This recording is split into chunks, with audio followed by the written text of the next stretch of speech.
जयराम बाटी में एक लड़का आया, तो माँ उसको पूछती है दीक्षा ने भी, अर्थात दीक्षा ने लोगे क्या? तो ये लड़का बोलता है मुझे पता नहीं माँ कि क्या होती है दीक्षा, क्या है ये सब।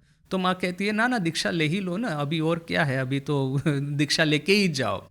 देखिए कि और कितने ऋषि मुनि तपस्या करके भी जगदम्बा की कृपा प्राप्त नहीं करते हैं, और ऐसे कितने ही साधु भक्त हैं जो कि जाकर के माँ को कितनी विनती करते हैं, तब कहीं जाकर के माँ दीक्षा देती है। एक गया था भक्त, तो वहाँ पे माँ के पास में जाके बोलने लगा कि माँ मुझे दीक्षा दो। तो माँ ने एकदम स्पष्ट रूप से उसके मुंह पे कह दिया कि नहीं, दीक्षा नहीं दूंगी, या तो फिर ऐसा कुछ कहा होगा कि उद्बोधन में जाके ले लो, जो भी है। अभी वो भक्त इतना निराश हो गया कि वो फिर माँ के दरवाजे के सामने, जयराम बाटी गए होंगे तो देखा होगा कि माँ का जो कमरा है वहाँ पे एक वरांडा जैसा है, तो वरांडे में बैठ कर के उसने रोना शुरू कर दिया। और इतना रो रहा है, इतना रो रहा है, माँ बेचारी वहाँ अपने कमरे में अस्थिर हो गई। तो माँ ने वो एक उनके जो त्यागी संतान है बुला करके कहा, उस लड़के को बोलो चला जाए, बिना मतलब यहाँ पे बैठे रो रहा है मेरे कमरे के सामने, बोल दिया तो कि दीक्षा नहीं दोगी, क्यों फिर अभी बिना मतलब रो रहा है, तो बोलो उसको चला जाए। तो अभी ये त्यागी संतान, ये जो वहाँ पे जो महाराज रहते होंगे साधु, वो बेचारे गए तो सही इस लड़के को बोलने के लिए, किंतु इतना हृदय तोड़ करके वो रो रहा है, रो रहा है। तो महाराज जी को बेचारे को कहने का भी साहस नहीं हुआ कि तुम जाओ अभी यहाँ से, माँ मना कर रही है यहाँ पे बैठ के रोने की। तो वो बेचारे ऐसा सोच ही रहे हैं, तब मीन वाइल उन्होंने देखा कि माँ ने अपने कमरे का दरवाज़ा वैसे तो बंद कर दिया था, किंतु थोड़ा सा खोल के, जैसे एक छोटी बच्ची छुप के किसी को देखती है ना, वैसे ही वो माँ वो थोड़ा सा खोल करके वो रोते हुए लड़के को देख रही है। तो अभी वो महाराज जी को पता लगा कि हाँ अभी माँ का हृदय पिघला है, अभी इसके ऊपर में कृपा करेगी। तो माँ ऐसा करके थोड़ी देर तो देख रही है, किंतु फिर दरवाज़ा बंद कर दे रही है। फिर थोड़ी देर के बाद में ये त्यागी संतान को बुलाया, कहा कि अच्छा ठीक है, बोलो इस लड़के को कि दूसरे दिन सुबह को उसके दीक्षा दे हो जाएगी। तो देखिए कि यहाँ पे इस बेचारे को कितना रोना पड़ा, कितना रोना पड़ा, तब कहीं जाके माँ की कृपा हुई। और यहाँ पे वो लड़का है, उसको ये भी नहीं पता कि दीक्षा क्या है, दीक्षा लेने की ज़रूरत है, माँ के पास में से दीक्षा लेने का कितना प्राधान्य महत्ता है, कितना इम्पोर्टेंस है, कुछ उसको बेचारे को नहीं पता। इसके बावजूद माँ उसको सामने से कहती है कि दीक्षा लोगे क्या, दीक्षा लो ही लो ना, क्या है उसमें, मैं देती हूँ, मैं कहती हूँ ले लो। तो ऐसा करके देखिए कि कृपा के राज्य में वैसे तो ऊपर ऊपर से लगेगा कि कर्म का सिद्धांत कार्य करता है, किंतु ठाकुर का स्पष्ट रूप से कहना है कि ऐसा भी एक समय आ जाएगा जबकि कर्म का सिद्धांत टूट जाएगा और ईश्वर की कृपा ही हमारे लिए सर्वस्व होके रह जाएगी। ओम स्थापकाय च धर्मस्य सर्वधर्म स्वरूपिणे अवतार वरिष्ठाय रामकृष्णाय ते नमः। श्री रामकृष्ण देव का जीवन चरित्र, श्री श्री रामकृष्ण लीला प्रसंग, इसका पाठ कर रहे थे। लेखक है स्वामी शारदानंद जी महाराज। द्वितीय खंड साधक भाव, और इसका प्रथम चैप्टर साधक और साधना। जो हमारा पॉइंट चल रहा है, दो तरह के साधन पथ है, नेति नेति और इति इति साधन पथ। देखिए इसके बारे में हमारा जो कल परसों भी थोड़ा सा डिस्कशन हुआ। भक्ति मार्ग और ज्ञान मार्ग, इन दोनों में वैसे तो डिफरेंस बहुत है, किंतु और एक जो डिफरेंस है, ये जनरली हम लोग ज्ञान मार्ग को कर्म के सिद्धांत के अनुसार देखते हैं कि एक के बाद एक इंद्रियों के जो सुख और उपभोग है, जिसके प्रति हमारा मन लालायित होता है, उसको हमको त्याग करना है। तो और जैसे जैसे त्याग करते जाएंगे, वैसे वैसे ही ये जो माया का जो पर्दा है वो क्षीण से क्षीणतर होता जाएगा, ज़्यादा से ज़्यादा ट्रांसपेरेंट होता जाएगा। और त्याग करके एक लेवल पे जब हम पहुँचेंगे, देखेंगे कि जो माया का पर्दा है वो बिल्कुल ही टूट चुका है, कट चुका है, और जो अद्वय ब्रह्म वस्तु जो कि हमको माया के पर्दे के उस पार प्रतीत होती थी, वो एक्चुअली हमारे ही हृदय में आकर के समासित हो जाती है। हमको ज्ञान होता है कि अहम ब्रह्मास्मि, जीव ब्रह्म ऐक्य, जो कि उपनिषद का प्रतिपादित विषय है। तो यह जो पूरा जर्नी जो है, उसके लिए आपको त्याग करने होगा, साधना करनी होगी, तपस्या करनी होगी। और जैसे जैसे त्याग साधना तपस्या करते जाएंगे, वैसे वैसे ही देखेंगे कि ईश्वर प्राप्ति, या तो फिर कहेंगे बेटर वर्ड अद्वैत वेदांत के कॉन्टेक्स्ट में, ब्रह्म साक्षात्कार, ब्रह्म ज्ञान की ओर ज़्यादा से ज़्यादा आगे बढ़ेंगे। तो यह है कि जैसा कर्म वैसा फल। यदि हम विषयों की ओर दौड़ेंगे तो निश्चय है कि हम लोग ईश्वर या तो फिर ब्रह्म साक्षात्कार के रास्ते से पीछे पड़ जाएंगे, और जितना ही त्याग तपस्या करेंगे उतना ही ब्रह्म साक्षात्कार पास और पास में आता जाएगा। अभी यहाँ पे इति इति साधन पथ, या तो फिर जिसको भक्ति मार्ग कहते हैं, देखिए कि यहाँ पे कृपा का सिद्धांत कार्य करता है। अद्वैत वेदांत में जनरली हम कर्म के सिद्धांत को पकड़ेंगे, तो फिर ये भक्ति मार्ग में कहेंगे कृपा का सिद्धांत। यहाँ पे ठाकुर खुद कहते हैं कि जब कोई उनके पास में कोई ब्राह्म भक्त न वगैरह ये कोई आए, तो ठाकुर ने और उन्होंने कहा कि और किसी साधु को वो मिल के आए हैं, वो उनको कहते हैं कि सर्वप्रथम इंद्रियों के विषयों का त्याग करो, उसके बाद में सब होगा। तो फिर ठाकुर उसके उत्तर में कहते हैं, पता है यह सब ज्ञानी लोग हैं, वेदांती लोग हैं, उन लोगों का कहना है कि बिना इंद्रियों के विषयों के त्याग के, इंद्रिय सुख के त्याग के ज़्यादा कुछ होगा नहीं।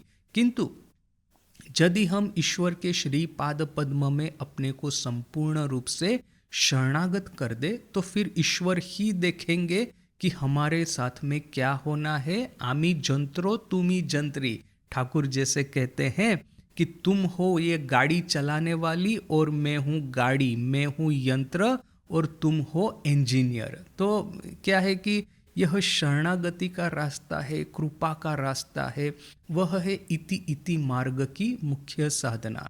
अभी ऐसा नहीं है कि इति इति मार्ग पे कर्म का सिद्धांत कार्य नहीं करता है। ऑब्वियसली है कि जितना ही आप अभी आप शरणागत होंगे, तभी तो मैंने एटलीस्ट ये कर्म तो करना पड़ेगा शरणागत होने का, तभी तो इस कर्म का फल मिलेगा कि हाँ ईश्वर की कृपा। अभी किंतु ठाकुर इससे भी एक स्टेप आगे जाके कहते हैं कि कृपा के राज्य में कोई नियम कानून नहीं है।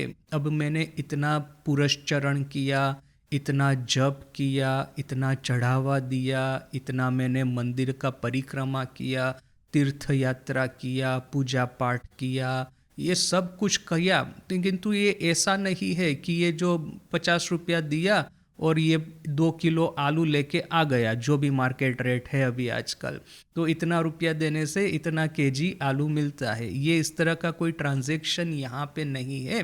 1000 पुरस्चरण तपस्या या तो जब ध्यान करे, हो सकता है कि कुछ न हो, और हो सकता है कि ईश्वर किसी के ऊपर में इस तरह से प्रसन्न हो जाए कि उसके हाथ में सब कुछ जैसे कि पहले ही दिन थमा दे। जैसे कि ठाकुर ने वो छोटे बच्चे का उदाहरण दे करके कहा कि उसकी माँ ने उसको नई धोती पहनाई है, तो वो पहन करके वो खुशी के मारे चारों ओर घूम रहा है।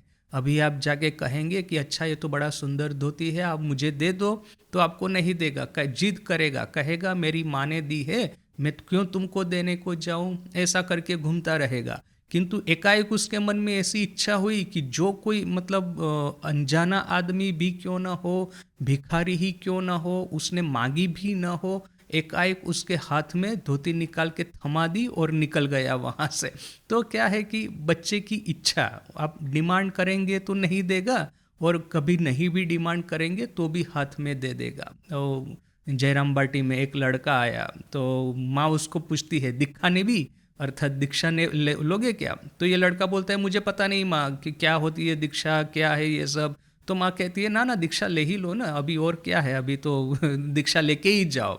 देखिए कि और कितने ऋषि मुनि तपस्या करके भी जगदम्बा की कृपा प्राप्त नहीं करते हैं, और ऐसे कितने ही साधु भक्त हैं जो कि जाकर के माँ को कितनी विनती करते हैं, तब कहीं जाकर के माँ दीक्षा देती है। एक गया था भक्त, तो वहाँ पे माँ के पास में जाके बोलने लगा कि माँ मुझे दीक्षा दो। तो माँ ने एकदम स्पष्ट रूप से उसके मुंह पे कह दिया कि नहीं, दीक्षा नहीं दूंगी। या तो फिर ऐसा कुछ कहा होगा कि उद्बोधन में जाके ले लो, जो भी है। अभी वो भक्त इतना निराश हो गया कि वो फिर माँ के दरवाजे के सामने जयराम बाटी गए होंगे, तो देखा होगा कि माँ का जो कमरा है वहाँ पे एक वरांडा जैसा है, तो वरांडे में बैठ कर के उसने रोना शुरू कर दिया। और इतना रो रहा है, इतना रो रहा है, माँ बेचारी वहाँ अपने कमरे में अस्थिर हो गई। तो माँ ने वो एक उनके जो त्यागी संतान है बुला करके कहा, उस लड़के को बोलो चला जाए, बिना मतलब यहाँ पे बैठे रो रहा है मेरे कमरे के सामने, बोल दिया तो कि दीक्षा नहीं दोगी, क्यों फिर अभी बिना मतलब रो रहा है, तो बोलो उसको चला जाए। तो अब ये त्यागी संतान, ये जो वहाँ पे जो महाराज रहते होंगे साधु, वो बेचारे गए तो सही इस लड़के को बोलने के लिए, किंतु इतना हृदय तोड़ करके वो रो रहा है, रो रहा है। तो महाराज जी को बेचारे को कहने का भी साहस नहीं हुआ कि तुम जाओ अभी यहाँ से, माँ मना कर रही है यहाँ पे बैठ के रोने की। तो वो बेचारे ऐसा सोच ही रहे हैं, तब मीन वाइल उन्होंने देखा कि माँ ने अपने कमरे का दरवाजा वैसे तो बंद कर दिया था, किंतु थोड़ा सा खोल के, जैसे एक छोटी बच्ची छुप के किसी को देखती है ना, वैसे ही वो माँ वो थोड़ा सा खोल करके वो रोते हुए लड़के को देख रही है। तो अभी वो महाराज जी को पता लगा कि हाँ, अभी माँ का हृदय पिघला है, अभी इसके ऊपर में कृपा करेगी। तो माँ ऐसा करके थोड़ी देर तो देख रही है, किंतु फिर दरवाज़ा बंद कर दे रही है। फिर थोड़ी देर के बाद में ये त्यागी संतान को बुलाया, कहा कि अच्छा ठीक है, बोलो इस लड़के को कि दूसरे दिन सुबह को उसकी दीक्षा दे हो जाएगी। तो देखिए कि यहाँ पे इस बेचारे को कितना रोना पड़ा, कितना रोना पड़ा, तब कहीं जाके माँ की कृपा हुई। और यहाँ पे वो लड़का है, उसको ये भी नहीं पता कि दीक्षा क्या है, दीक्षा लेने की ज़रूरत है, माँ के पास में से दीक्षा लेने का कितना प्राधान्य महत्ता है, कितना इम्पोर्टेंस है, कुछ उसको बेचारे को नहीं पता। इसके बावजूद माँ उसको सामने से कहती है कि दीक्षा लोगे क्या, दीक्षा लो ही लो ना, क्या है उसमें, मैं देती हूँ, मैं कहती हूँ ले लो। तो ऐसा करके देखिए कि कृपा के राज्य में वैसे तो ऊपर ऊपर से लगेगा कि कर्म का सिद्धांत कार्य करता है, किंतु ठाकुर का स्पष्ट रूप से कहना है कि ऐसा भी एक समय आ जाएगा जबकि कर्म का सिद्धांत टूट जाएगा और ईश्वर की कृपा ही हमारे लिए सर्वस्व होके रह जाएगी। तो यह दो रास्ते हैं, एक तो है कि आपको नियम कानून बना करके उसके भीतर में रह के एक के बाद एक विषयों का त्याग करना है, और दूसरा है कि ईश्वर के ऊपर में संपूर्ण निर्भर होके रहना है, फिर ईश्वर जैसा कहे, जैसा चाहे वैसा होगा।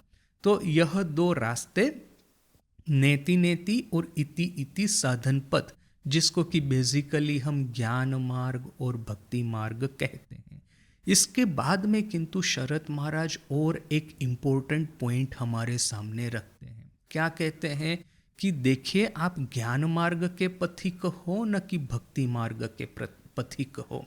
संसार के बारे में जो आम लोगों की धारणा है उसको तो आपको त्याग करना ही होगा, उसके बिना आपका काम चलेगा नहीं।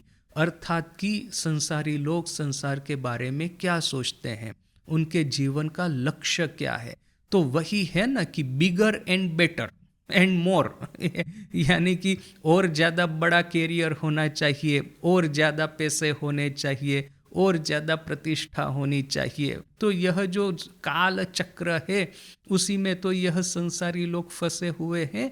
तो इस काल चक्र से किंतु आपको मुक्त होना होगा। इसके मुक्त हुए बिना जो कि घोर संसारी है, जो कि घोर विषयों के माया जाल में फंसा है, उनके ऊपर में ना ही ज्ञान मार्ग तो छोड़ ही दीजिए, उस रास्ते पे जाने के लिए तो बेचारे कहाँ वो एक भोगी आदमी, कहाँ एक ज्ञानी, वो तो आसमान जमीन का फर्क है।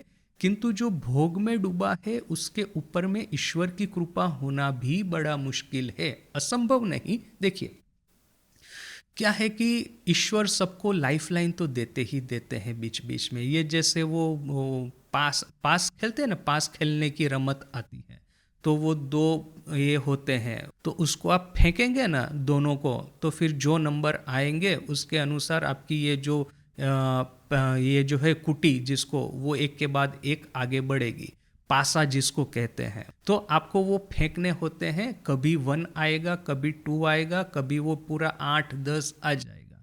तो जीवन का जो ये रमत है ना, वो इसके पासा फेंकने की तरह है।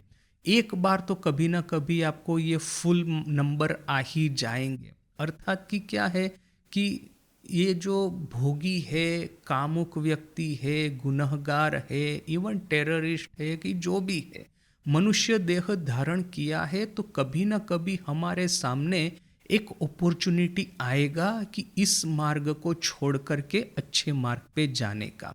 गिरीश घोष का उदाहरण तो सर्वजन विदित है। गिरीश कहता है कि ऐसा एक भी पाप नहीं है कि जो कि मैंने न किया हो, किंतु जिस दिन ठाकुर के साथ में उनकी मुलाकात हुई, उसी दिन देखिए इस तरह से तो ठाकुर के साथ में मुलाकात कितने लोगों की हुई होगी, किंतु उन लोगों का जीवन तो परिवर्तित नहीं हुआ। किंतु Girish Ghosh he says the opportunity, अर्थात कि उसने यह मौका जब आया हाथ में, तो मौके का फायदा उठा करके उसने अपनी लाइफ को री इंजीनियर कर दिया, रिफॉर्म कर दिया।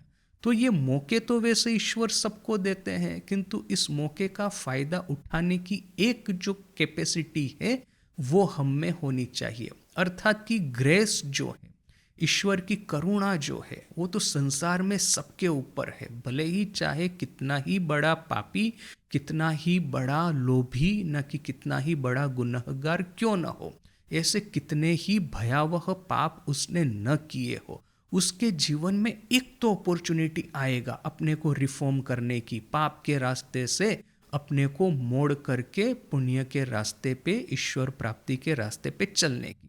होता क्या है कि ज़्यादातर लोग इतने मूड हो चुके हैं कि उनको ये अपॉर्चुनिटी शायद दिखती नहीं है, और यदि दिखती है तो उसका लाभ उठाने की एक जो कॉमन सेंस होनी चाहिए वो इनमें होती नहीं है। जबकि 1% लोग इवन महापापी होने के बावजूद जब अपॉर्चुनिटी सामने आती है तो पता नहीं कहाँ से उनके भीतर में अपॉर्चुनिटी का लाभ लेने की एक क्षमता प्रकट हो जाती है। अभी आप कह सकते हैं कि ये क्षमता प्रकट करना भी तो ईश्वर के ही हाथ में है, वो भी तो ईश्वर की करुणा की ही निशानी है। तो जो भी है, ये एक अनंत डिबेट है कि हमारे पास में अपना खुद का एक विल पावर है कि नहीं, हमारी खुद की एक क्या कहेंगे कि एक कैपेसिटी है कि नहीं, अपने खुद के हिसाब से कार्य करने की एक इंडिविजुअलिटी कहो, न कि पुरुषार्थ करने की क्षमता, न कि जो भी है, ये एक अनंत डिबेट है।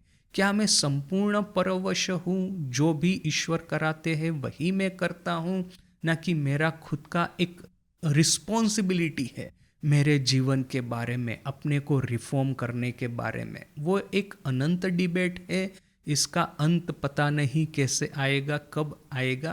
किंतु इतना तो हम कह सकते हैं कि आप कितने ही चाहे पापी तापी क्यों न हो, एक बार तो ईश्वर की करुणा का आस्वादन आपको जीवन में मिलने ही वाला है। फिर उसको लेकर के आप अपने जीवन में आगे बढ़े, वो आपके हाथ में। जैसे वो ठाकुर उदाहरण देते हैं ना, वो जो छिप होता है, वो जो एक प्रकार का समुद्र में समुद्र का प्राणी, तो उसके भीतर में रेती का एक दाना गिरता है, फिर ये जो है कि उस दाने को लेकर के समुद्र की सतह पे जाके बैठ जाता है, और उसके बाद में उसके आसपास में वो एंजाइम्स वगैरह सिक्रेट करता है।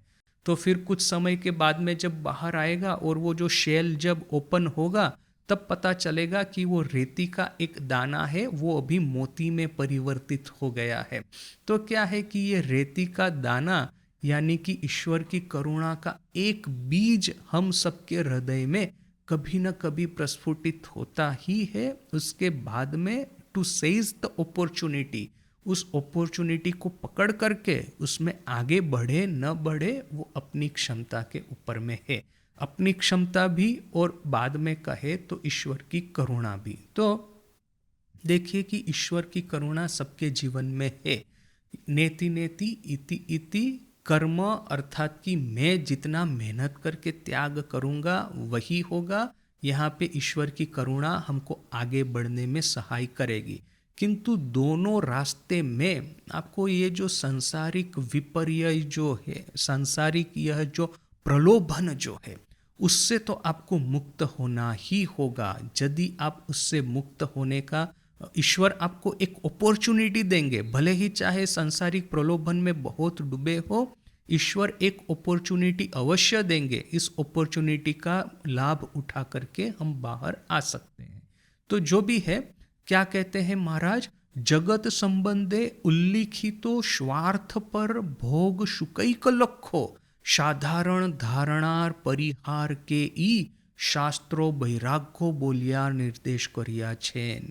जगत के बारे में उल्लिखित स्वार्थ पर, अर्थात कि स्वार्थ से परिपूर्ण, भोग सुखैक लक्ष्य, जिसका कि लक्ष्य भोग और सुख के प्रति ही है, इस तरह की साधारण धारणा के परिहार को ही, परिहार अर्थात कि त्याग को ही शास्त्र वैराग्य बोल करके निर्देश करते हैं। तो यह हो गया वैराग्य की डेफिनेशन। उसके बाद में क्या कहते हैं, नित्य परिवर्तनशील निश्चित मृत्यु मानव जीवने जगतेर अनित्यता ज्ञान सहजई आशा उपस्थित होय। यह जो नित्य परिवर्तनशील निश्चित मृत्यु मानव जीवन है, उसमें जगत की अनित्यता का ज्ञान सहज रूप से ही आकर के उपस्थित होता है। सुंदर शब्द सब, नित्य परिवर्तनशील। ये जगत कैसा है, तो सतत बदलता रहता है। इवन हम लोगों में भी देखिए, हम लोगों को अपने बचपन की यादें, बातें याद करने का बड़ा एक अच्छा लगता है। क्यों? बचपन में हम लोग फिट होते थे, बचपन में हमको बड़ों का लाड प्रेम मिलता रहता था। जो डिमांड करेंगे माँ बाप, माँ पिताजी जो है, वो फटाफट ला करके वो फुलफिल करेंगे, हमको प्रेम से रखेंगे। बड़े होने से क्या है कि सब रिस्पॉन्सिबिलिटी अपने सर पे है, अभी हमको रिस्पॉन्सिबल होना है दूसरों के लिए। तो क्या है कि ये ट्रांसफॉर्मेशन है, जगत में भी आता है, हमारे जीवन में भी आता है। तो ये संसार है नित्य परिवर्तनशील है। दूसरा है निश्चित मृत्यु। और इस संसार का क्या कैरेक्टरिस्टिक है, तो निश्चित मृत्यु। ऐसा कोई नहीं है इस संसार में कि जो कि हमेशा के लिए जिए, जो कि हमेशा के लिए हेल्दी एंड पावरफुल होता रहे, भले ही चाहे वो अमेरिका का प्रेसिडेंट हो, न कि चाहे ही वो ट्रिलियोनेर हो। आजकल तो ट्रिलियोनेर बनना शुरू हो गए हैं। तो वो ट्रिलियोनेर हो, न कि अमेरिका का प्रेसिडेंट हो, न कि कोई बहुत बड़ा युद्ध का सेनापति हो, न कि कोई राजा महाराजा हो, न कि वो बड़े पॉप स्टार, न ये लोग हो, मृत्यु तो सबके जीवन में है। ऐसी कोई मेडिकल टेक्नोलॉजी अभी तक नहीं आई जो कि हमको हमेशा के लिए जिंदा रखने में मदद करे। हाँ, अभी ये जो नई नई टेक्नोलॉजी जिस तरह की है कि अपनी कॉन्शियसनेस को वो फिर माइक्रो प्रोसेसर में अपलोड करना, फिर वो सब, ये अभी पता नहीं कितना सफल होगा कितना नहीं होगा। फिर उसमें माइक्रो प्रोसेसर में अपलोड की हुई हमारी कॉन्शियसनेस को आप जीवित भी बोलेंगे, न कि वो एक तरह का LLM ही होगा, वो तो अभी ठाकुर जाने, पता नहीं। किंतु एज ऑफ नाउ निश्चित मृत्यु मानव जीवन यह पक्का है। उसमें इस तरह के जीवन में जगत की अनित्यता का ज्ञान सहज रूप से आके उपस्थित होता है। तज्जन्य जगत संबंधीय साधारण धारणा त्याग करिया नेति नेति मार्गे जगत कारणेर अनुसंधान करा प्राचीन जुगे मानवेर प्रथमेई उपस्थित होइया छिलो। और इसीलिए जगत संबंधीय, अर्थात कि जगत के संबंध में, जगत के बारे में जो साधारण धारणा है उसका त्याग करके नेति नेति मार्ग से जगत कारण का अनुसंधान करना प्राचीन युग में मनुष्य के सामने प्रथम ही उपस्थित हुआ था। बोलिया बोध होए, लगता है कि ऐसा ही हुआ था। जगत यदि अनित्य है, जगत की जो भी चीजें हैं वो सब नश्वर है। मृत्यु हम सबके जीवन में है। कल हम खुश थे तो आज दुखी है, आज दुखी है तो कल और ज्यादा खुशी होंगी। ऐसा ये जो हंसी खुशी सुख दुख हास्य अश्रु, यह जो दिन और रात जिस तरह से परिवर्तन होते हैं, वैसे ही हमारा मन जो है, हमारे मन की यह जो सब इमोशंस है, भाव जो है हमारे मन के, वो तो परिवर्तित होते ही रहेंगे। तो इस तरह के परिवर्तन से बेटर है कि मैं जगत को त्याग करके मैं त्याग का रास्ता अपनाऊं और इस नित्य परिवर्तनशील जगत के परे जाकर के अपरिवर्तन क्या है, अपरिवर्तनशील अद्वय पदार्थ क्या है, उसका मैं अनुसंधान करूं। जगत में यदि मृत्यु है तो ये मृत्युमय जगत के परे मृत्युंजय कोई है कि नहीं। जगत यदि परिवर्तनशील है तो इस जगत के परे अपरिवर्तनशील अचल अटल निष्क्रिय इस तरह का कोई अद्भुत तत्व है कि नहीं, इसका मैं अनुसंधान करूं। यह बात हम सबके मन में उदित होती ही होती है। और इसीलिए जगत त्याग करके जगत मिथ्या है, जगत असत्य है, यह जगत है सपनवत है, इस तरह का नेति नेति मार्ग मनुष्य के सामने सहज रूप से आकर के उपस्थित होगा, यह तो हम समझ सकते हैं। शेजन्नो इसीलिए भक्ति और ज्ञान उभय मार्ग समकाले प्रचलित थाकिले ओ भक्ति पथेर सफल विभागेर संपूर्ण परिपुष्टि होइबार पूर्वे ई उपनिषदे ज्ञान मार्गेर सम्यक परिपुष्टि होबा देखीते पावा जाए।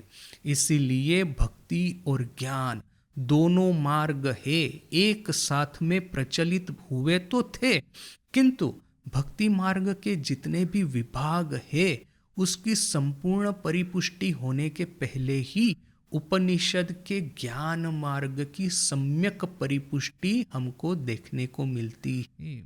जगत परिवर्तनशील है, अनित्य है, मृत्युमय है, तो इसके परे अपरिवर्तनशील मृत्युंजय ऐसा पदार्थ कौन सा है, यह यदि मुझे खोजना है तो सबसे पहले मुझे जगत के साथ में पूरा नाता तोड़ना होगा। यह तो एक लॉजिकल कंक्लूजन बनता है। और यह इस तरह के लॉजिकल कंक्लूजन लाने वाले जो लोग जो होंगे उनका मन और बुद्धि भी तो प्रचंड तीव्र होगा, उनकी संकल्प शक्ति भी बहुत ही दृढ़ होगी। बोल करके उन्होंने जगत का त्याग करके इंद्रियों का संयम करके ज्ञान मार्ग अपनाया और सच्चित आनंद अपना सही स्वरूप जो है उसकी प्राप्ति की। तो यह लॉजिकली हमको ऐसा लगता है कि यह मार्ग जो जिस तरह से संपूर्ण विकसित होना था, उसकी ये जो फिलोसॉफिकल अंडरस्टैंडिंग है, उसकी जो थियोरेटिकल फ्रेमवर्क है, उसकी जो साधन पद्धति है, यह सब कुछ पहले डेवलप हो गया। जबकि एक ईश्वर है, अभी ईश्वर का स्वरूप कैसा है इसको लेकर के दुनिया भर के मतांतर, उसके बाद में पहले तो पत्थर या तो फिर ये पहले तो हम किसकी आराधना करते थे, जैसे ये नेचुरल फोर्सेस है, बिजली गिरती है, बारिश होती है, अग्नि जो आग लगती है, फिर ये जल है, ये पृथ्वी है, ये वायु है, इस तरह के जो देवता है या तो फिर फोर्सेस ऑफ नेचर जिसको कहेंगे, प्रकृति की शक्तियाँ, प्रकृति के ये परिबल, उसको हम पहले आराधना करते थे इस आशा में कि अग्नि की आराधना करेंगे तो ये दावानल जो होता है, फॉरेस्ट फायर या तो और कुछ, वो आकर के मेरे घर को खा नहीं जाएगा, तो उसकी आराधना करेंगे। ये जो इंद्र देवता की आराधना करेंगे वृंदावन में, जैसे कि इन्होंने देखा कि ये इंद्र की आराधना नहीं करने से फिर इतना बारिश बरसाया, इस आशा में कि ये सभी गोप बालिकाएं जो है सब जो सब है कि वो फ्लड में सब तैर के चले जाएंगे, मर जाएंगे। किंतु भगवान कृष्ण थे कि जिन्होंने सबकी रक्षा की। तो पहले तो हम इस तरह की कराल सब शक्तियों की आराधना करते हैं इस आशा में कि ये शक्तियां हमको परेशान न करें, किंतु इसके बाद में धीरे धीरे करके प्रेममय ईश्वर की आराधना होनी शुरू हुई। यह जो भगवान कृष्ण और इंद्र की जो कहानी है, इस परफेक्ट इलस्ट्रेशन कि किस तरह से ईश्वर की भय के मारे जो आराधना करते थे उनको अभी हम प्रेम से आराधना करते हैं। तो ये भय के देवता और प्रेम के देवता, यह जो ट्रांसफॉर्मेशन है उसमें तो जाने में हमको थोड़ा सा समय लगा। उसके बाद में प्रेममय ईश्वर या प्रेममय ईश्वरी, उनकी आराधना करने के लिए जो विभिन्न भावों की ये एक के बाद एक इवोल्यूशन हुआ, डेवलपमेंट हुआ, उसमें भी समय लगा। शुरू में ऋषियों का शांत भाव था, इसके बाद में सुदामा या महावीर हनुमान का सख्य भाव या तो दास्य भाव था। किंतु बाद में आप देखिए कि राधा रानी का भगवान कृष्ण के प्रति मधुर भाव प्रकट हुआ, माँ यशोदा का ये भगवान कृष्ण के प्रति मातृभाव प्रकट हुआ। तो जो कि ये मातृभाव है, ये जो मधुर भाव है, जो कि भाव की माने वो सर्वोच्च परिपूर्णता जहाँ पे पहुँचती है, वो धीरे धीरे करके हुई। यदि हम अपने हिंदू धर्म के इतिहास को 3 हिस्सों में बांट दे, एक पहला हिस्सा है ये उपनिषदों का युग, दूसरा है कि रामायण का युग, तीसरा है भगवान श्री कृष्ण का महाभारत का युग। तो देखेंगे कि भाव किस तरह से डेवलप हुए। सबसे पहले उपनिषद वैदिक युग में ऋषियों का शांत भाव था। इसके बाद में देखेंगे कि रामायण में खास करके हमको ये दास्य भाव की परिपूर्णता देखने को मिलती है महावीर हनुमान में। अभी जब भगवान कृष्ण का युग प्रारंभ हुआ, वो सतयुग, फिर ये त्रेता युग भगवान राम का, और फिर ये भगवान कृष्ण का द्वापर युग। तो ये द्वापर युग में हमको आखिर में माँ यशोदा का मातृभाव और राधा रानी का हमको मधुर भाव देखने को मिलता है। तो देखिए कि इतना लंबा समय लगा कि अदरवाइज देखिए कि जहाँ तक नेति नेति मार्ग से इंद्रियों के संयम करके ब्रह्म ज्ञान सतचित आनंद ब्रह्म साक्षात्कार प्राप्त करने का जो मार्ग है, वो तो सतयुग में ही ऋषि मुनियों ने खोज निकाला था। किंतु ये मधुर भाव या तो फिर महाभाव है, वहां तक आते आते हमको यह द्वापर युग लग गया। त्रेता युग में भी सतयुग में भी ये बात हुआ नहीं समाप्त, फिर त्रेता युग में भी हुआ नहीं, आखिर में द्वापर युग तक हमको आना पड़ा ये महाभाव या तो मधुर भाव की परिपूर्णता प्राप्त करने के लिए। तो यहाँ पे इसलिए महाराज लिखते हैं कि वैसे तो सतयुग में यदि देखे, उपनिषदिक युग में देखे कि ज्ञान और भक्ति वैसे तो हमको दोनों साथ में दिखता तो है, किंतु बहुत बार भक्ति के पीछे एक तरह का भय रहता है कि यदि ये इंद्र की आराधना नहीं करेंगे तो इस तरह का संकट हमारे जीवन में खड़ा होगा। यदि इस देवता को तर्पण न किए, जो भी उसका प्राप्य है वो नहीं देंगे तो हमारे जीवन में इस तरह की मुसीबत खड़ी करेगा। तो एक भय के मारे भक्ति वहाँ पे हमको थोड़ी बहुत दिखती है। ये ब्रह्म साक्षात्कार ब्रह्म ज्ञान वाला मार्ग संपूर्ण रूप से विकसित हो तो गया है, किंतु भक्ति के मार्ग में थोड़ा सा भय दिखता है। और इसीलिए उसके बाद में ये त्रेता युग और फिर द्वापर युग में भक्ति की परिपूर्णता मधुर भाव या तो फिर महाभाव में होती हुई दिखती है। इसीलिए महाराज कहते हैं कि भक्ति विभाग के सभी, भक्ति पथ के सभी विभागों की संपूर्ण परिपुष्टि होने से पहले ही उपनिषद में ज्ञान मार्ग की सम्यक परिपुष्टि होती हुई देख सकते हैं। अच्छा, तो यह हो गया वैराग्य या तो फिर त्याग के बारे में शरत महाराज को जो कहना है। किंतु अभी देखिए कि स्वामी जी के जो कंप्लीट वर्क्स है उसमें से एक सुंदर पैसेज मैंने कलेक्ट किया है, कॉस्मोस माइक्रोकोज्म, स्वामी जी का जो यह प्रवचन था जिसका हमने ऑलरेडी पाठ किया है। मैं जब राजकोट में था तब ये पूरा प्रवचन हमने देखा था। इस प्रवचन में से एक पैसेज जो है मैं यहाँ पे थोड़ा सा पाठ करता हूँ। देखिए कि यहाँ पे वैसे तो स्वामी जी बात कर रहे हैं पुनर्जन्म की, कि हमको ऐसा क्यों नहीं होता कि पहले पहले के जितने जन्म है उन सब की यादें इस जन्म में नहीं आती। का प्रॉब्लम यही है कि देखिए वैसे ही तो अपनी जो मेमोरी है वो शॉर्ट है।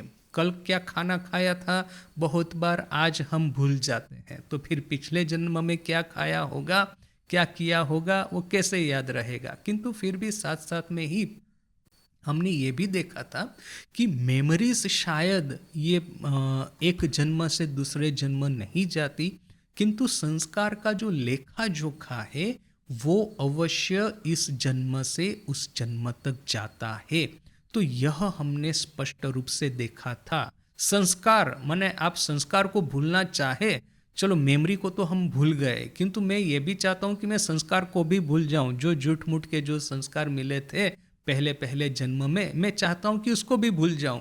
किंतु संस्कार को भूलना आसान नहीं है। ये जैसे कि आप एक रेती में एक ड्राइंग करते हैं, तो रेती में ड्राइंग करने से आपने ऐसा करके किया तो फटाक करके मिट गया, किंतु आप अपनी नोटबुक में वो पेन से ड्राइंग करते हैं तो ये पेन से किया हुआ ड्राइंग इसको इरेज करना आसान नहीं होता। उसके लिए फिर आपको ये स्पेशल केमिकल है या तो ये स्पेशल इरेजर है, उसको लेकर के मेहनत करनी होगी। तो रेती में बनाया हुआ ड्राइंग वो हमारी मेमोरीज है, वो फटाक करके वो आप इसको इरेज कर सकते हैं। किंतु ये पेन लेकर के नोटबुक में किया हुआ ड्राइंग ये हमारे संस्कार है, और इसको काटने के लिए आपको तपस्या करनी पड़ेगी। तो यह जो सब डिस्कशन था स्वामी जी का चल रहा था, इसी सिलसिले में स्वामी जी क्या कहते हैं, although we have seen that it is not necessary for the theory that there shall be the memory of past lives, yet at the same time we are in a position to assert that there are instances which show that this memory does come। अच्छा, ये जो पुनर्जन्म की theory को establish करने के लिए स्वामी जी जो सब आर्ग्यूमेंट देते हैं, और पुनर्जन्म की थियरी क्यों सही नहीं है, इसको लेकर के जब ये आर्ग्यूमेंट होती है कि आपको पहले जन्म की बात कहाँ याद है, खास करके ये क्रिश्चियनिटी वेस्टर्न यूरोप और अमेरिका, यहाँ पे जो स्वामी जी गए थे और पुनर्जन्म का सिद्धांत बता रहे थे, तो ये लोग सबसे पहले वही आर्ग्यूमेंट करते थे कि कहाँ स्वामी जी, यदि आप कहते हैं कि ये हमारा यह जो जन्म है वो पिछले लाखों लाखों जन्म की श्रृंखला में एक जन्म है और भविष्य में और पता नहीं कितने लाखों जन्म होने वाले हैं, तो फिर आप ये तो बताइए कि इसके पीछे का लॉजिक क्या है। मैं यह तो समझ सकता हूँ कि आज का जो मेरा दिन है वो अकेला दिन नहीं है, क्योंकि मुझे पता है कि मेरे पिछले कितने ही दिन गए हैं। मुझे बचपन से लेकर के बहुत सारी स्मृतियाँ मेरे मन में पड़ी हुई है, यह एक बात है। दूसरा कि मैं बहुत सारे वृद्ध लोगों को पहचानता हूँ, अर्थात कि मैं जब धीरे धीरे करके मेरा जो एजिंग होगा, मेरी ये जो उम्र बढ़ती रहेगी, तो मैं उनके जैसा वृद्ध होऊंगा। यानी कि भविष्य है वो मुझे लॉजिकली समझ में आता है, और भूतकाल जो है उसकी तो मेरी मेमोरी ही है। यहाँ पे आप जो पुनर्जन्म के सिद्धांत की बात कर रहे हैं, ना ही मुझे पहले के जन्म की कोई मेमोरी है, ना ही भविष्य में जन्म होंगे, इसका कोई लॉजिकल उत्तर मिलता है। तो इसको लेकर के स्वामी जी कहते हैं कि देखिए, पुनर्जन्म का सिद्धांत जो है उसको प्रूव करने के लिए यह नेसेसरी नहीं है कि आपको पिछले सब जन्म की मेमोरी चाहिए। होने से अच्छा है, किंतु कोई आवश्यक नहीं है। We are in a position to assert that there are instances which show that this memory does come। Swami ji कहते हैं कि कभी कभी ऐसा हो जाता है कि पहले जन्मों की मेमोरी एकाएक अपनी नज़र के सामने फ्लैश हो जाती है, and that each one of us will get back this memory in that life in which he will become free। ऐसा होगा कि पिछले पिछले जन्मों की मेमोरीज जो है एकाएक इस जन्म में कभी ना कभी फ्लैश हो जाएगी, अब ये कैसा है पता है, मैंने तो ऐसे किसी को देखा नहीं इस तरह की बात करते हुए, ना ही भक्त ना ही साधु, कि उन्होंने कभी कहा हो कि मुझे मेरे पिछले जन्म की कोई बात याद आई है। किंतु यहाँ पे अगेन ये मेमोरी को एक्चुअल मेमोरी नहीं गिन के यदि संस्कार गिने, तो देखिए कि ये जन्म मृत्यु जरा व्याधि का चक्र हमारे साथ में बार बार होता ही आ रहा है। प्रत्येक जन्म में हमको संसार की अनित्यता है वो तो हमको दिखाई ही दी है। प्रत्येक जन्म में जो गए हैं हमारे, प्रत्येक जन्म में हमने सुख भोग इंद्रियों के विषय रसास्वादन करने के लिए मेहनत तो बहुत किया है, किंतु ज़्यादातर समय देखा है कि जितना मेहनत की है उतना परिणाम नहीं मिलता। दूसरा कि जो परिणाम मिलता है वो आज हमको अच्छा लगता है तो कल वहाँ पे कोई दुर्घटना हो जाएगी, सब कुछ जैसे कि ख़त्म हो जाएगा। मेहनत करके पढ़ाई लिखाई करके बड़ा सा कैरियर बनाया, अच्छा सा कैरियर, उसमें से बड़ा मकान लिया, बड़ी सी गाड़ी ली, 10 लोगों की प्रशंसा प्राप्त की, यह सब हुआ। एकाएक पता चला कि अपना कोई एक प्रियजन है उसका मृत्यु हो गया, या तो फिर पता चला हम ही को इतना भयानक रोग हो गया है कि अभी जीवन भर इससे कष्ट पाना होगा। यह जो पैसा वगैरह जो कुछ था, कुछ भी इस कष्ट से हमको बचा नहीं पाएगा। तो यह जो डिजास्टर जो है, दुर्घटनाएं जो है, प्रत्येक जीवन में, प्रत्येक लाइफ में हमने देखी है। वो जो लाखों लाखों हमारे जो जीवन गए हैं, लाखों लाखों लाइव्स जो कि हम जिए हैं, सब समय इस तरह की डिसअपॉइंटमेंट, इस तरह के फ्रस्ट्रेशन, इस तरह के डिस्पेयर हमारे सामने आके खड़ी हुई है। और यह जो डिस्पेयर है, डिसअपॉइंटमेंट है, उसने हमारे संस्कारों पे एक गहन छाप छोड़ी है।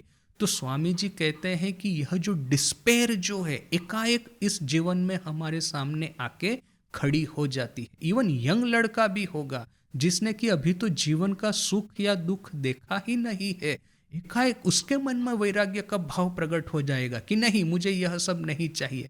ठाकुर की वो फेमस कहानी कि राजा का एक लड़का है, अपने मित्रों के साथ में खेल रहा है, तो वो एकाएक कहता है मैं धोबी बनता हूँ, तुम लोग मेरी पीठ के ऊपर में कपड़े धोवो। इस तरह का खेल खेलते हैं। तो राजा के लड़के के मन में एकाएक ऐसी बात कैसे कहाँ से आ गई कि वो धोबी होना चाहता है।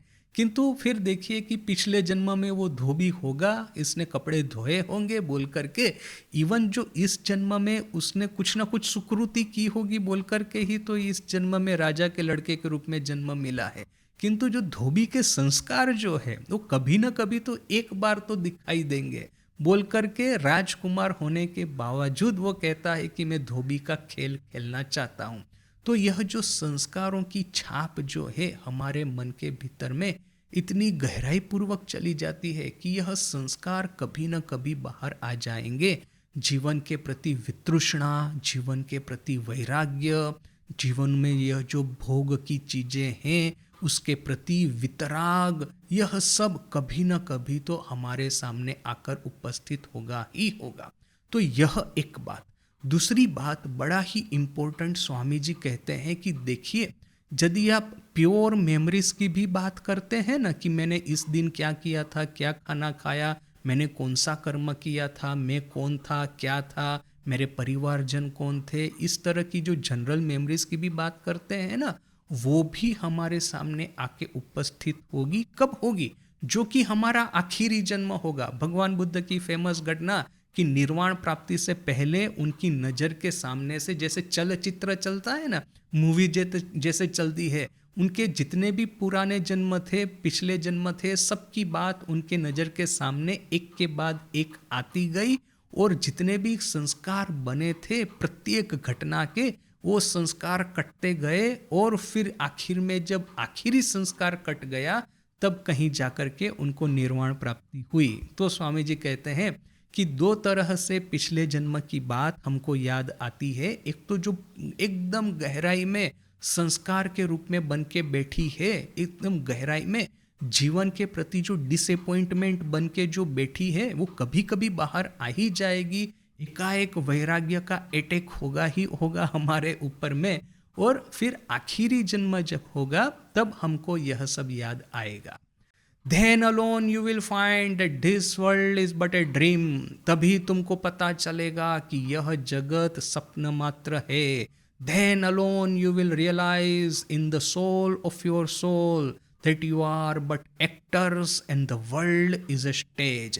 तभी तुमको पता चलेगा अपने हृदय के अंतरतम में, in the soul of your soul, कि आप लोग सिर्फ एक्टर है और यह जगत है, स्टेज है, रंगमंच है और हम सब अभिनेता है। Then alone will the idea of non-attachment come to you with the power of thunder। और तभी एक वज्रपात की तरह यह वैराग्य का विचार, वैराग्य हमारे मन में आकर के उपस्थित होगा। Then all this thirst for enjoyment, this clinging onto life and this world will vanish forever। और तभी यह सब इंद्रियों के सुख भोग के प्रति हमारी तृष्णा है, वह यह जो जीवन को पकड़ करके रहने की इच्छा है, जिजीविषा, और यह जगत स्वयं वो हमेशा के लिए वैनिश हो जाएगा, अदृश्य हो जाएगा। Then the mind will see clearly as daylight how many times all this existed for you। और फिर दिन के उजाले की तरह स्पष्ट रूप से हम देखेंगे कि पहले कितने जन्म में यह सब हमारे सामने आकर के उपस्थित हुआ है। How many millions of times you had fathers and mothers। कितने लाखों लाखों बार तुम्हारे माँ और पिताजी हुए थे। Sons and daughters, husbands and wives, relatives and friends, wealth and power.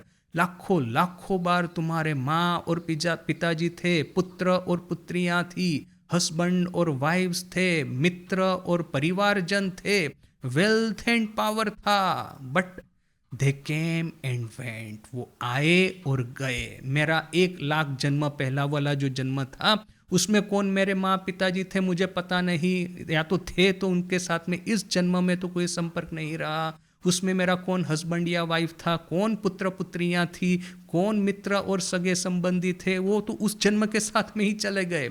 दूसरे जन्म आया तो फिर दूसरे जन्म में देखेंगे कि फिर से कोई हमारा नया माँ और नए पिताजी, फिर से कोई नया पुत्र पुत्री, फिर से कोई नया संबंधी और फिर से कोई नया फेम एंड पावर, किंतु उस जन्म के साथ में वो भी चले गए।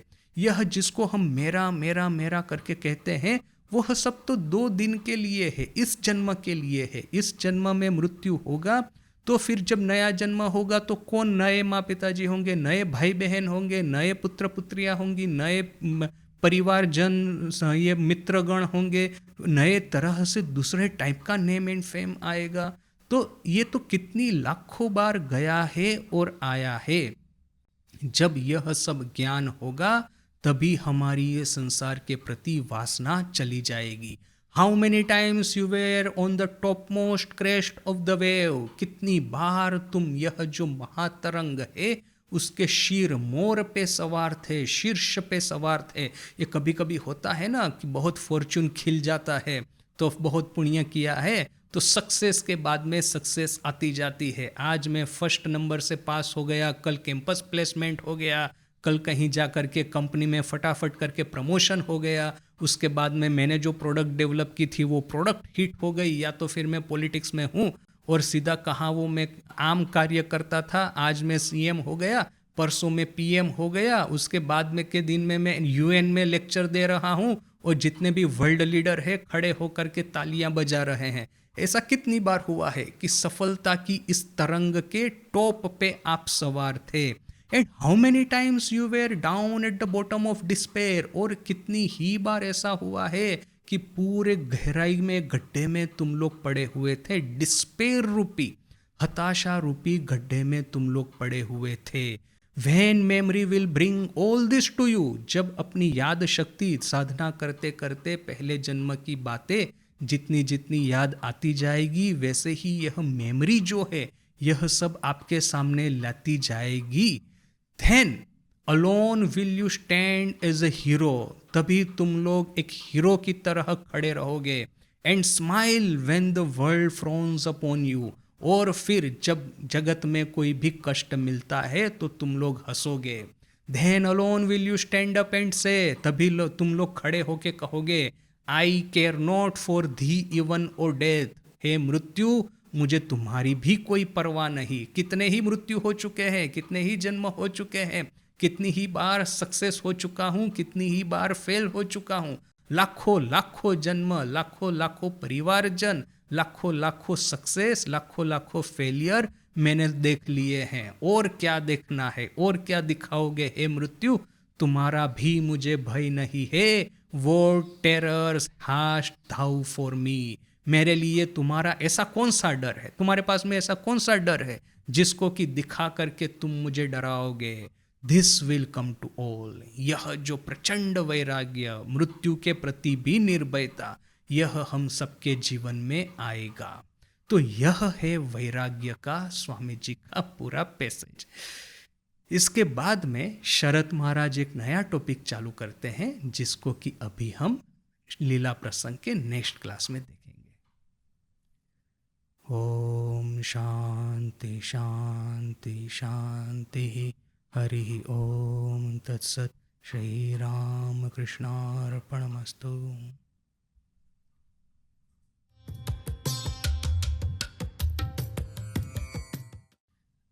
আসল खोज সেটা হচ্ছে, जैसे देखिए एक बार पता चला कि जीवन के माने जो सांसारिक जीवन है इसके परे और कुछ है, तो फिर क्या है कि चार रास्ते हमको स्वामी जी ने बताए हैं। और रेधर की ठाकुर माँ स्वामी जी का ये अपना संघ है, उसमें हमको पता है कि चार रास्ते हैं। वो जो अपना लोगो जो है उसी में आपको दिखा होगा कि ये जो वेव्स जो है वो कर्मयोग का प्रतीक है, वो कमल जो है वो भक्ति योग का प्रतीक है, कुंडलिनी है वो राजयोग का प्रतीक, और ये जो सूरज है वो है ज्ञान योग। तो कर्म ज्ञान भक्ति ध्यान, इन चारों रास्तों से हमको यह जो अद्वय वस्तु है मृत्युंजय पदार्थ उसको प्राप्त करना है।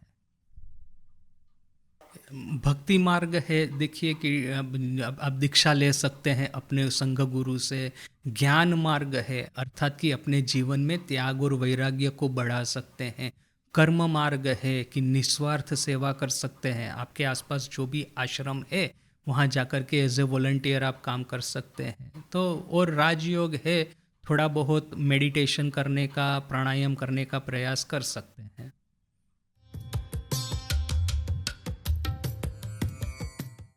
ये आपने ठीक ही कहा कि चाहे सुख हो न कि दुख हो, चाहे जीवन के अच्छे अनुभव हो न कि चाहे बुरे अनुभव हो, हमको हमेशा याद रखना है कि इन सब के परे एक ईश्वर है, माने जगदम्बा है, न कि नारायण है जिसको भी हमको विश्वास हो।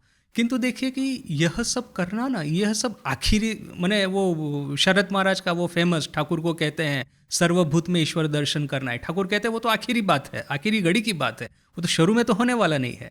शुरू में क्या है, जैसे वो राजा महाराज का वो फेमस कि स्वामी जी कहते हैं कि वर्क इज वर्शिप, मैं कहता हूँ कि वर्क एंड वर्शिप, यानी कि दिन में एक समय आपको फिक्स रखना है, आधा घंटा 1 घंटा कि सत्संग करना है या कोई भी साधना करनी है, वो आप फिक्स रखिए।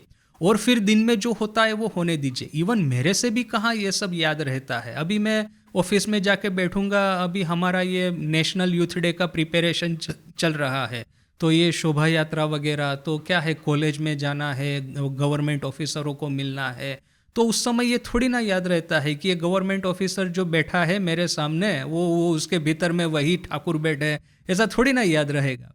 किंतु क्या है कि दिन आप जैसे भी निकलता है निकालिए, आप दिन के प्रारंभ में और दिन के अंत में 2 समय एक ऐसा रखिए कि आप सब भूल करके वही ईश्वर चिंतन करें, और फिर ईश्वर पे ही छोड़ दीजिए कि एक दिन तो आएगा कि अभी आप दिन के दौरान भी ईश्वर दर्शन करेंगे, किंतु उसके लिए टेंशन मत लीजिए। अदरवाइज क्या होगा कि मैं ये नहीं कर पा रहा हूं बोलकर के एक नया मुसीबत खड़ा होगा।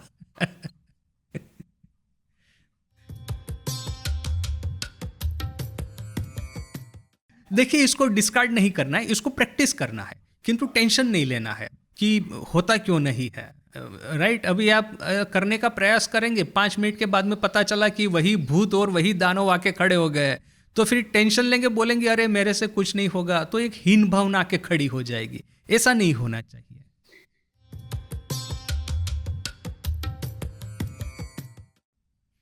ये जो मेमोरी फिल्टर की पहले तो तीर्थ यात्रा के डिसअपॉइंटमेंट एक्सपीरियंस की बात, वो आपने ठीक ही कहा। बहुत बार तीर्थ यात्रा पे जाते हैं तो पॉजिटिव की जगह डिसअपॉइंटमेंट ही ज़्यादा मिलती है। एक्सपीरियंस ठाकुर का खुद का देखिए, वो वहाँ वो गए थे, वो वाराणसी वृंदावन वगैरह, तो वो राजा बाबू वगैरह के साथ में बैठे थे, तो वहीं पे वो बिजनेस की बातें कर रहे, वो मथुर बाबू और उसके मित्र, कि मैंने बिजनेस में इतना नुकसान हुआ, इतना लाभ हुआ। तो ठाकुर रोते रोते माँ को कहते हैं कि इससे तो अच्छा मैं दक्षिणेश्वर में था, वहाँ पे तो ये संसार की बातें नहीं सुननी पड़ती थी। तो इस तरह का डिसअपॉइंटिंग एक्सपीरियंस ठाकुर को भी हुआ। किंतु एट द सेम टाइम देखिए कि यह जो आप कह रहे हैं ना कि ये मेमोरीज को हम फिल्टर करते हैं और किस तरह से हम पॉजिटिव मेमोरीज बेटर फिल्टर करें रेदर देन की डिसअपॉइंटमेंट, या तो फिर मेमोरीज से बेटर सीख ले कि यह जो मेमोरी है उससे मुझे वैराग्य आना चाहिए, नहीं कि इस तरह की मेमोरी खड़ी हो जाए जिसको कि मैं जो मेमोरी मुझे संसार में बांध दे। तो यह क्या ना एक्चुअली अपने मूड पे बहुत कुछ है। अभी आप पॉजिटिव मूड में होंगे ना तो आपको पॉजिटिव चीज़ें याद रहेगी। अब जैसे मैं ही खुद मैं ट्रेनिंग सेंटर की बात करता हूँ। ट्रेनिंग सेंटर मेरे लिए बिटर स्वीट मेमोरी है, इस अर्थ में कि कष्ट भी बहुत हुआ, वहाँ का क्लाइमेट, वहाँ का खाना पीना, रूटीन, बहुत ही मुझे कष्ट में दिन बिताने पड़े थे। वो मैंने फर्स्ट ईयर तो मेरा बहुत ही मुश्किल से निकला था। हमेशा I used to be physically so tired, मैंने रात को नींद नहीं आती थी और दिन भर वो क्लासेस का रूटीन रहता था। एट एनी टाइम आप मुझे देखेंगे ना, ऐसा ही लगेगा कि मैं आई विल ड्रॉप डाउन, अभी यहीं पे गिर जाऊंगा, यहीं पे। वो एक था। एट द सेम टाइम वो जो एक आनंद था वहाँ पे, कि ट्रेनिंग सेंटर का अपना एक आनंद है। आप शास्त्र पढ़ रहे हैं, ठाकुर माँ स्वामी जी के बारे में डिटेल में जान रहे हैं, साधना करने के लिए आपका मन फ्री है, किसी भी तरह का ड्यूटी, किसी भी तरह का रिस्पॉन्सिबिलिटी नहीं है, मित्र है आपके जिनके साथ में आप गप लगाते हैं। सो पॉजिटिव मेमोरीज और नेगेटिव मेमोरी दोनों है। अभी मेरा होता क्या है, जब भी मैं टीसी के बारे में सोचता हूँ ना, डिपेंड होता है मेरे किस मूड में हूँ। यदि मैं थोड़ा सा मेरा मूड डाउन है ना तो वही सब याद आएगा। अरे यार, सब समय टायर्ड रहते थे, सब समय थके हुए रहते थे, मुझे पेट का रोग भी वहाँ पे लग गया था, बहुत तकलीफ दिया उसने, वो मेरे मूड पे। और यदि मूड अच्छा रहेगा, मान लीजिए मैं सुबह को जब ध्यान कर रहा हूँ और एकाएक टीसी की बात याद आ गई, तो पता है मुझे क्या याद आएगा कि हाँ, गंगा के किनारे बैठे थे, खुला नील आसमान था, वहाँ पे बैठ के जप कर रहे हैं, जगत जैसे कि भूल गए हैं, कोई रिस्पॉन्सिबिलिटी नहीं है। So that depends on my mood कि मुझे कौन से समय कौन सी मेमोरीज याद आती है। मेमोरीज, जैसे कि मैं यहाँ पे मेडिटेशन सिखाता हूँ, मैं कहता हूँ memory can be utilise as a powerful aid for meditation, जिसको कि मैं हैप्पीनेस मेडिटेशन कहता हूँ। आप कोई एक हैप्पीएस्ट मेमोरी आपके जीवन की खोज निकालिए एंड कॉन्सेंट्रेट अपॉन इट। अब जैसे मेरे जीवन की एक बहुत ही हैप्पी मेमोरी है कि फर्स्ट टाइम मैं दक्षिणेश्वर गया था। तो अगेन कि मैं बेलूर मठ में था, वो नौका में बैठ करके हम लोग दक्षिणेश्वर जा रहे हैं। यू कैन इमेजिन के वो कितना ब्यूटीफुल होगा। वो मैं नौका के एकदम सामने बैठा था, विशाल गंगा है, नील आसमान है, गंगा नौका जा रही है और एक्साइटमेंट कि फर्स्ट टाइम दक्षिणेश्वर जा रहा हूँ, राइट। तो वो पहले वो मंदिर का वो शिखर दिखता है, फिर वो द्वादश शिव मंदिर दिखते हैं, फिर वो चांदनी का घाट दिखता है। तो जैसे जैसे पास में आते हैं वैसे वैसे ही वो ना एक्साइटमेंट बढ़ती जाती है। फिर आप चांदनी के घाट पे आप पदार्पण करेंगे, भीतर में जाएंगे, पहली बार माँ काली का दर्शन करेंगे। वही माँ काली जिसके सामने ठाकुर रोए थे, हंसे थे, वही वहाँ पे ठाकुर ने वो असी लेके गला काटने को सोचा था। So all of this is that. Now this is one of the best memory in my life, so let me concentrate upon it as a method of meditation, so that we can do. आप जहाँ पे भी तीर्थ यात्रा पे या picnic के लिए गए हैं, think of the happiest memory and then concentrate upon it and imagine कि उस मेमोरी जब एक्चुअल घटना घट रही थी, उस समय जो आनंद मुझे मिल रहा था, that happiness is again spreading throughout my body.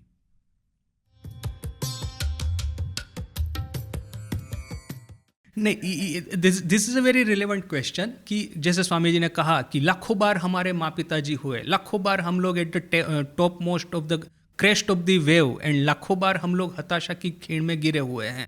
तो व्हाई डोंट वी लर्न वैराग्य फ्रॉम दैट? वो this is very clear. Problem क्या है कि अपना मूड चेंज होता रहता है। आज मैं हताश हूं ना, हताशा में एकाएक यह सब संस्कार खड़े हो जाएंगे और वैराग्य आ जाएगा। किंतु जिस क्षण, ये मनुष्य का मन जो है कितना लोभी है, जिस क्षण थोड़ा सा भी खुशी मिला, फट करके हम ये जितनी भी हताशा निराशा है भूल जाएंगे, फिर से ये संसार के पीछे दौड़ना शुरू कर देंगे।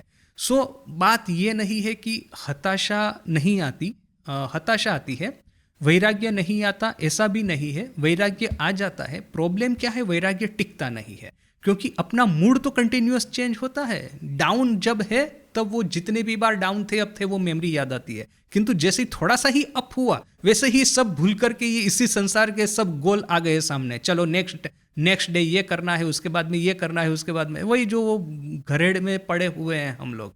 तो क्या है कि एक बार यदि वैराग्य आता है ना, फिर इसी तरह से कोई सत्संग है, संस्था है, उसके साथ में अपने को जोड़ देना है। क्योंकि क्या है कि इंडिविजुअल के ऊपर में आप डिपेंड रहेंगे, अपने खुद के ऊपर में आप इसको कैरी फॉरवर्ड नहीं कर पाएंगे। किंतु एक सत्संग ग्रुप का पार्ट है या आश्रम में रेगुलर जाते हैं, तो जैसे ही वहाँ पे जाएंगे ना वैसे ही वो रेनफोर्स होगा। So this reinforcement is necessary.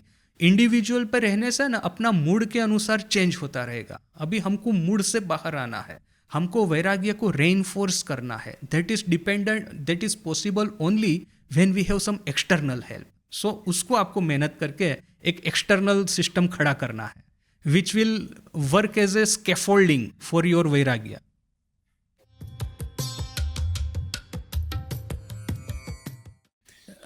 Depend, मुझे ऐसा नहीं कह के कि शरणागति आखिर में जीतेगी, हम कहेंगे कि डिपेंड ऑन साधक, उसकी किस तरह की पर्सनालिटी है। यदि वो भक्ति मार्ग माने उसका भक्ति की ओर ज़्यादा रुझान है तो हो सकता है उसके जीवन में भक्ति विल प्ले ग्रेटर पार्ट। यदि ज्ञान की ओर रुझान है तो होगा कि ज्ञान प्लेज अ ग्रेटर पार्ट। अभी देखिए, स्वामी जी को छोड़ के अभी हम इवन ग्रेटर पर्सन की बात करें, भक्ति ज्ञान मार्ग के इवन ग्रेटर पर्सोनिफिकेशन तो है तोतापुरी, ठाकुर के ही गुरु। अभी उनको भी शक्ति को स्वीकार करना पड़ा था। So that is that. किंतु एट द सेम टाइम देखिए कि personality itself plays a greater part, कि यदि आपका ज्ञान की ओर है tendency, then ultimately knowledge will win. और भक्ति की ओर है तो इस युग में प्रॉब्लम क्या है, ठाकुर ने कह दिया है ना कि कली में अन्नगत प्राण है। तो वो चाहे तोतापुरी हो ना, कि चाहे स्वामी जी हो ना, कि अपने तुरानंद जी हो, माने सम ऑफ द ग्रेटेस्ट ज्ञान मार्गी इन अवर ऑर्डर, तो इन तीनों को भी शक्ति को स्वीकार करना पड़ा था। किंतु ठाकुर ने पहले ही डेफिनेशन दे दिया है कलियुग का कि कली में अन्नगत प्राण। अभी सतयुग में क्या होगा, त्रेता में क्या होगा, द्वापर में क्या होगा, that is a different matter. वहाँ पे ऋषि मुनि तपस्या करते भी थे, तपस्या करके वो ईश्वर माने आत्म साक्षात्कार प्राप्त करते भी थे, और उनको ऐसा कोई क्लेम करने की आवश्यकता नहीं पड़ी कि अल्टीमेटली तो हमको ये कृष्ण या काली के शरणागत होना होगा। सो युग का भी एक प्रभाव है, माने साधक की पर्सनालिटी का एक प्रभाव है, युग का प्रभाव है। कली में अन्नगत प्राण जैसे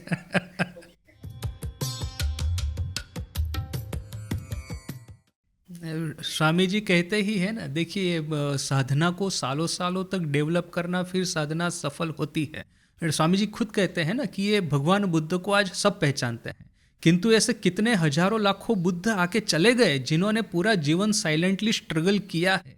हो सकता है कि निर्वाण प्राप्ति के लिए प्रचंड तपस्या की हो, किंतु उनके बारे में किसी को नहीं पता। किंतु उन्होंने जो साधन मार्ग डेवलप किया है, वो साधन मार्ग के रास्ते पे चल के अल्टीमेटली भगवान बुद्ध 12 साल में सफल हो भी गए, और उनके पास में इतना समय था बाद में कि वो अपने मार्ग का प्रचार करें। सो अभी ठाकुर का ही देखें ना, ठाकुर ने 12 साल साधना करके सिद्धि प्राप्त की, किंतु उनके पीछे तोतापुरी की कितनी तपस्या है, कितने साल तपस्या करके तोतापुरी ने ज्ञान मार्ग में सिद्धि प्राप्त की और ठाकुर को 3 दिन में सिखा दिया। किंतु 3 दिन के पीछे 30 साल होंगे। भैरवी ब्राह्मणी ने कितनी तपस्या होंगी, उनकी सबकी तपस्या का कॉन्सेंट्रेटेड बेनिफिट ठाकुर को मिला है। सो दैट इज देयर कि ऐसे लाखों बुद्ध, लाखों तोतापुरी, लाखों भैरवी ब्राह्मणी जिन्होंने जीवन पूरा तपस्या में बिता दिया, जिनको कुछ नहीं पता, मतलब जिनके बारे में किसी को कुछ नहीं पता। Shoulders of giants. किसी ने पूछा न्यूटन को, how were you able to see so far? He says I have been standing on the shoulders of giants. है ना, हमारे जीवन में देखिए ठाकुर माँ स्वामी जी ने पूरा खाना तैयार कर दिया है, हमको बैठ के खाना ही है। एक्चुअली देखिए, मैं हमेशा कहता हूँ कि रामकृष्ण संघ में जब ध्यान करना बड़ा सहज है। ये अब कथामृत है, माँ की बातें हैं, उनको पढ़ते जाइए, वही जब ध्यान तुल्य ही है। उससे ज़्यादा फिर कुछ करने की चिंता ही नहीं करनी आपको। ठाकुर का नाम और ठाकुर की वाणी, इनमें कोई डिफरेंस नहीं है।